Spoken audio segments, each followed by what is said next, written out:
In today's video, we are going to be talking about the Utah Jazz, their basketball offense, and why I think that they actually should be the favors to win this year's NBA championship. It's such a simple offense, and it's probably why most of their players are shooting at such a high three-point percentage. If you actually go and look at some of their stats, it's insane.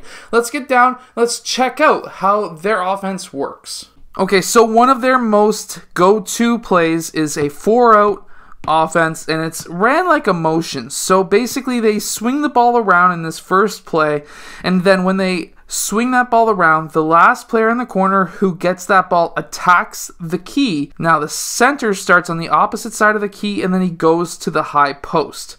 This is ingenious because his man is the one who comes over to play help defense, which leaves him essentially wide open with a help side defender who is going to be obviously shorter than him. And of course, in this case, he can usually score, but if he doesn't go and score, he can kick that ball out, get the extra pass swing, and then, of course, there could be an open shot. And if that's not an open shot, well, guess what? They can attack the key again, get multiple help side defenders who come down. That leaves multiple players open, kick that ball out, take that three, and if this player was to run out and defend that three, well, guess what? It's just an extra pass to that corner for another three or maybe another drive. It's a super simple concept. So here we have again a dribble drive 4-out motion where you attack the rim, you get a help side defender, you kick that ball out. Now, when you kick that ball out, if you're open, you can take that three, but generally you're not. You can attack that rim or that key again, get more help side defenders who come in. Now, this could have been a lob, or they can kick the ball out. Now, I just want to tell you really quickly, the NBA is obsessed with three-point shots, and of course, anytime that they can get a three-point shot versus an alley-oop lob right here, they're going to take it. And that's what we see here. Another kick out. Mike Conley fakes that shot. Conley attacks the rim, gets two help side defenders come in. Now, of course, this may have been a zone, but it definitely does not look like a zone. He kicks that ball out. We have an open three-point shooter here. We have another open three-point shooter here. This is just an absolute ridiculous style offense, and believe me, anyone can really run this offense. There's a couple of very simple rules that you need to know. Number one, you want to attack the rim. This is our number one goal, whether it comes from a screen or with it coming from you attacking the rim just as it is. This is the first part of the offense. After this happens, if you get help side defenders who come in, you want to kick the ball out for a three. Now, what happens here after the screen instead is we get a pass to Rudy Gobert, which then he continues to look to attack the rim. He gets three defenders. He wants to kick that ball out. And now when he kicks that ball out, we have an open three. But instead, this team has defensively been really good, and they're able to recover to that shot. Well, if you're out on the three-point line and you have a player who is coming out at you at full speed, guess what you need to do? It's not shooting. It is attacking the rim once again. This brings in multiple help side defenders, or in this case, we have two shooters for one defender. Now, when this happens, you can kick that ball out, make an extra pass, take that shot. This team's going to be very jump happy. Anyone who plays against the Utah Jazz is going to be trying to at least contest or block these shots.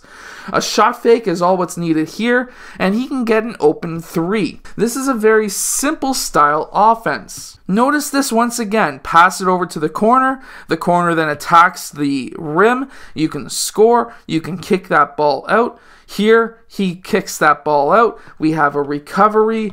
We have a pass around the key. We have another pass. We have another pass. We have a shot. This is simple, simple, simple stuff. And every single team can run this. It's super simple. We have another screen up top. When there's a screen up top, the wing player goes and cuts over towards the point. The point uses that screen. You always want to be moving. We now have a 2-on-1 situation. Now, He's going to attack that rim, brings in this help side defender, lobs the pass out, extra pass, extra pass. No, guess what? There is no extra pass. This guy contested and this guy just ran over expecting the extra pass. If you're a pass-happy team, that's what's going to happen.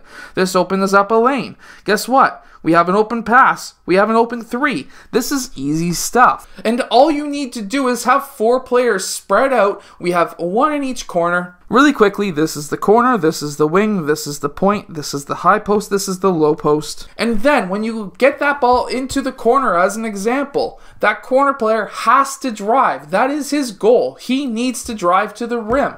If he doesn't get the drive, the center who is in the middle of the key, whether it be the high post or the low post, he goes and sets a screen for anyone who is stuck. That is his job. From there, if that player in the perimeter is not stuck, whether it be the point guard, whether it be the player out in the wing or the corner, needs to drive and attack the rim. This then collapses the defense. You kick the ball out. If you have an open shot, you take it. If you don't, you either pass it along or you attack the key once again. This is very simple. All you do is either attack the rim, shoot the ball, pass the ball, and that's it. That is all you need to do. Again, going back to the first play, pass the ball. Now, personally, I would prefer him to set a screen away, but that's just me. We make an extra pass to the corner. The corner attacks the rim. The center, even though he is the player who is just supposed to screen others to get them open or to allow them to attack the rim, he needs to be smart. If the ball is on this side of the court, he needs to be on this side in case that player attacks. That way he can show to the high post. Help side defender comes over, he's open for a 3-point or for a mid-range shot.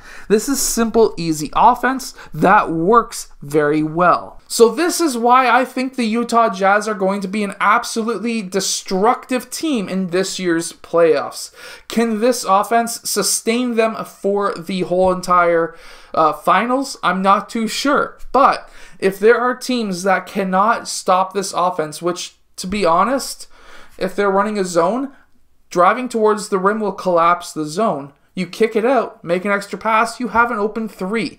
When you're playing against a man, if you attack the key, you generally get a help side defender. You can kick that ball out for a 3. This is always going to end up with a 3-point shot. This is why the Utah Jazz are an absolutely 3-happy team, and why I personally think that they are kind of taking a page out of the Golden State Warriors book, with the Warriors shooting an absolute ungodly amount of 3s.